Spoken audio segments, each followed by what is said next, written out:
My dear brothers and sisters, Mis hermanos y hermanas, cuando tenía 12 años, mi familia vivía en Gothenburg, una ciudad costera en el sur de Suecia. Para decirles, es mi hogar y aquí tengo muchos asociados. Nosotros realmente recordamos a este hermano que falleció por el ejemplo que él nos dio y esta familia tan hermosa que él tenía, y oramos que reciban las bendiciones más especiales.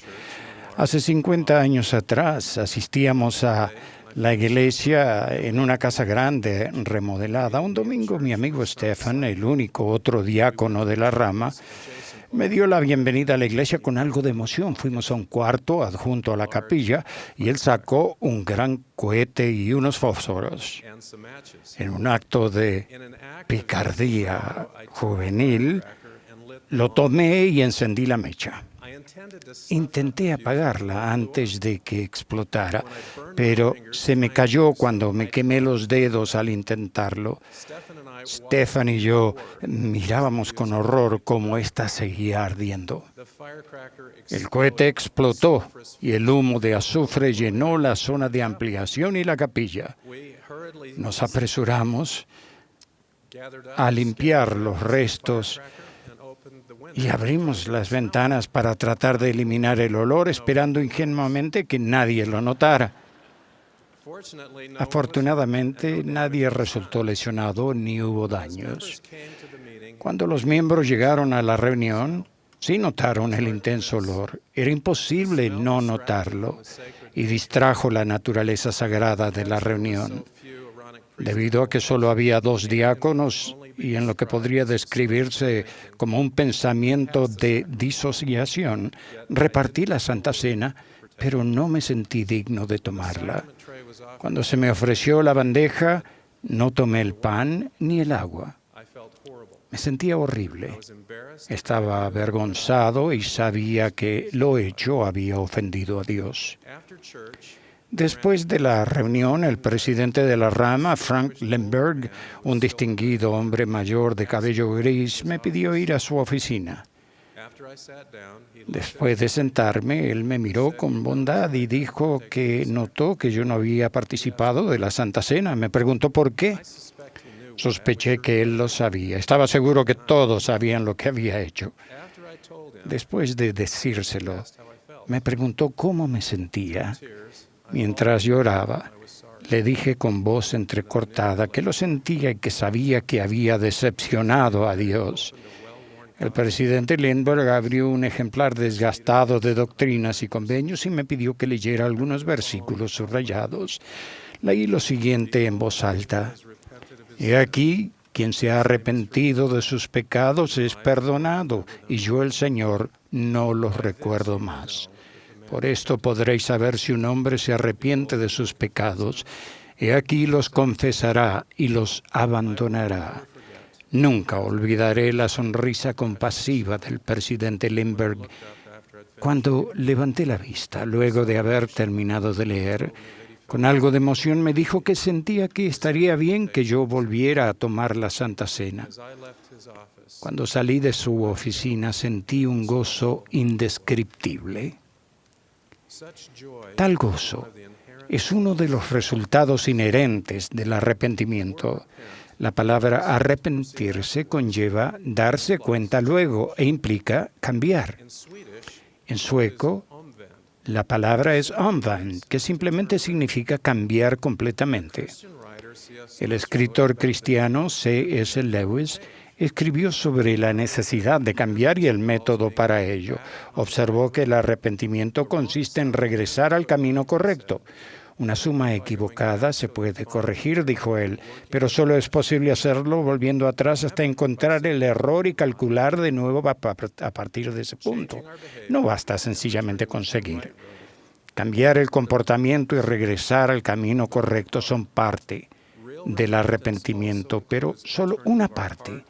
El verdadero también incluye entregar nuestro corazón y voluntad a Dios y abandonar el pecado. Como se explica en Ezequiel, arrepentirse es volver del pecado, hacer lo que es justo y recto, restituir la prenda y caminar en los estatutos de la vida sin cometer injusticia. Sin embargo, incluso esta es una descripción incompleta. No identifica adecuadamente el poder que hace posible el arrepentimiento, el sacrificio expiatorio de nuestro Salvador.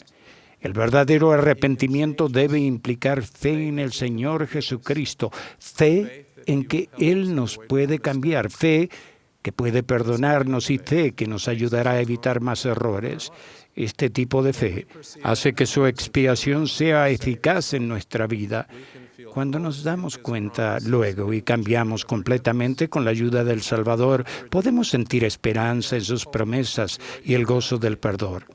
Sin el Redentor, la esperanza y el gozo inherentes se evaporan y el arrepentimiento llega a ser solo una modificación de conducta lamentable. Pero al ejercer fe en Él, nos hemos convertido en creyentes de su capacidad y disposición de perdonar el pecado. El presidente Boyd K. Packer afirmó sobre las esperadas promesas de arrepentimiento. En su última conferencia general, en abril de 2015, describió el poder de la expiación del Salvador para sanar en lo que consideró la síntesis de la sabiduría adquirida en 50 años de servicio apostólico. El presidente Packer dijo: la expiación no deja huellas, rastros. Lo que arregla está arreglado y solo sana, y lo que sana permanece sanado. Él continuó: la expiación, que puede rescatar a cada uno de nosotros, no deja cicatrices. Eso significa que no importa lo que hayamos hecho, ni dónde hayamos estado, ni cómo haya ocurrido. Si verdaderamente nos arrepentimos, el Salvador prometió que lo expiaría y al hacerlo, queda resuelto.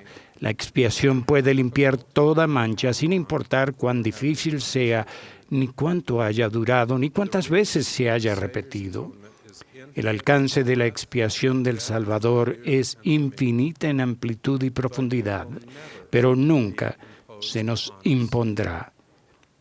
Como explicó el profeta Ley, luego que estemos suficientemente instruidos para discernir el bien del mal, somos libres para escoger la libertad y la vida eterna por medio del gran mediador de todos los hombres, o escoger la cautividad y la muerte. En otras palabras, el arrepentimiento es una elección.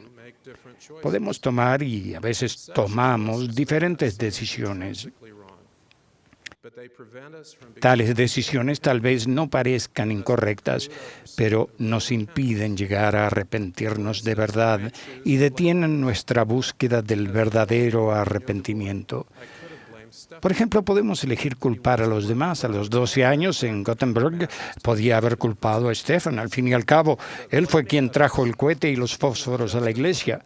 Pero culpar a los demás, incluso si es razonable, nos permite justificar nuestro comportamiento. Al hacerlo, traspasamos a los demás la responsabilidad de nuestras acciones. Cuando se traspasa la responsabilidad, minimizamos tanto la necesidad como la capacidad de actuar. Nos convertimos en las víctimas desafortunadas en lugar de ser agentes capaces de actuar de forma independiente. Otra elección que impide el arrepentimiento es minimizar nuestros errores. En el incidente del cohete en Gothenburg, nadie resultó herido, no ocurrió daño permanente en la reunión cuando se llevó a cabo. Hubiera sido más fácil que no existía razón para arrepentirse, pero minimizar nuestros errores, incluso si se nos advierten consecuencias inmediatas, elimina la motivación de cambiar. Esa manera de pensar impide que veamos que nuestros errores y pecados tienen consecuencias eternas.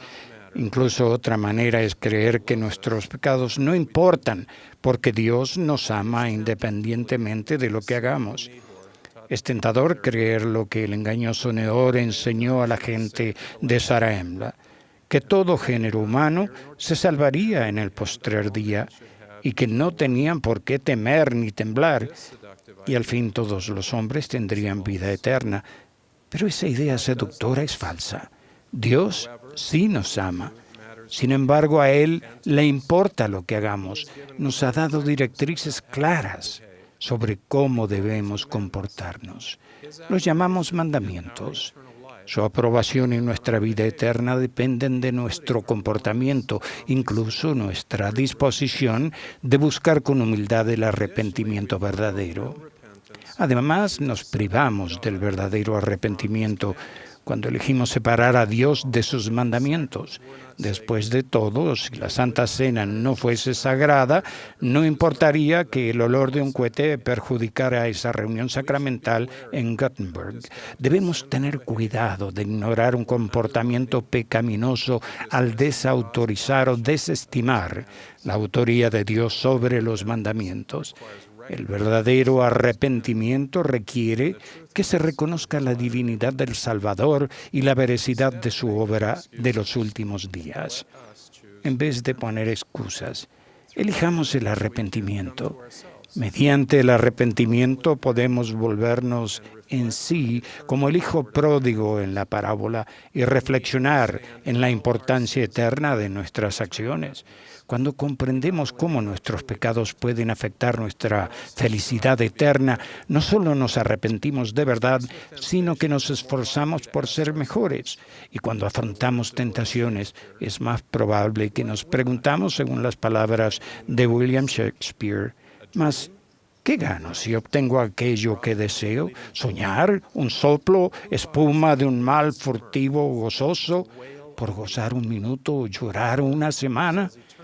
¿O vender la eternidad por lograr algo material? Si hemos perdido de vista la eternidad por ese algo, podemos elegir arrepentirnos. Gracias a la expiación de Jesucristo, tenemos otra oportunidad. Metafóricamente, podemos cambiar lo material que imprudentemente compramos y recibir de nuevo la esperanza de la eternidad eterna. Como el Salvador explicó, porque he aquí, el Señor vuestro Redentor padeció la muerte en la carne, por tanto, sufrió el dolor de todos los hombres, a fin de que todo hombre pudiese arrepentirse y venir a Él. Jesucristo puede perdonar porque Él pagó el precio por nuestros pecados. Nuestro Redentor elige perdonar debido a su compasión y amor incomparables. Nuestro Salvador desea perdonar porque ese es uno de sus atributos divinos. Y como Él es el buen pastor, está gozoso cuando elegimos. Aún al sentir la tristeza que es según Dios por nuestras acciones, cuando elegimos arrepentirnos, de inmediato invitamos al Salvador a nuestra vida. Como enseñó Amulek, si quisiera que vinieseis y no endurecieseis más vuestros corazones, porque he aquí, hoy es el tiempo y el día de vuestra salvación, y por tanto si os arrepentís y no endurecéis vuestros corazones, inmediatamente obrará para vosotros el gran plan de redención. Podemos sentir la tristeza que es según Dios por nuestras acciones y al mismo tiempo experimentar el gozo de tener la ayuda del Salvador. El hecho de que podamos arrepentirnos son las buenas nuevas del Evangelio. La culpa se puede expurgar. Podemos ser llenos de gozo, recibir la remisión de nuestros pecados y tener paz de conciencia. Podemos ser liberados de los sentimientos de desesperación y de la esclavitud del pecado. Podemos estar llenos de la maravillosa luz de Dios y no sentir más dolor. El arrepentimiento no es solo posible, sino que también es gozoso debido a nuestro Salvador. Todavía recuerdo los sentimientos que experimenté en la oficina del presidente de Rama. Sabía que había sido perdonado. Mis sentimientos de culpa desaparecieron. Mi ánimo sombrío se borró y mi corazón sintió la luz. Hermanos y hermanas, al concluir esta conferencia, los invito a sentir más gozo en su vida. Gozo en el conocimiento de que la expiación de Jesucristo es verdadera. Gozo en la capacidad, disposición y deseo de perdonar del Salvador y gozo al elegir arrepentirse. Sigamos la instrucción del Salvador de sacar aguas con gozo de las fuentes de la salvación. Es mi ruego que elijamos arrepentirnos, abandonar nuestros pecados, cambiar completamente el corazón y la voluntad para seguir a nuestro Salvador. Testifico de su realidad. Soy testigo y receptor reiterado de su compasión, misericordia y amor incomparables. Ruego que las bendiciones redentoras de su expiación estén con ustedes ahora y por siempre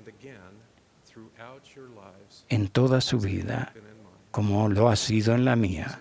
En el nombre de Jesucristo. Amén.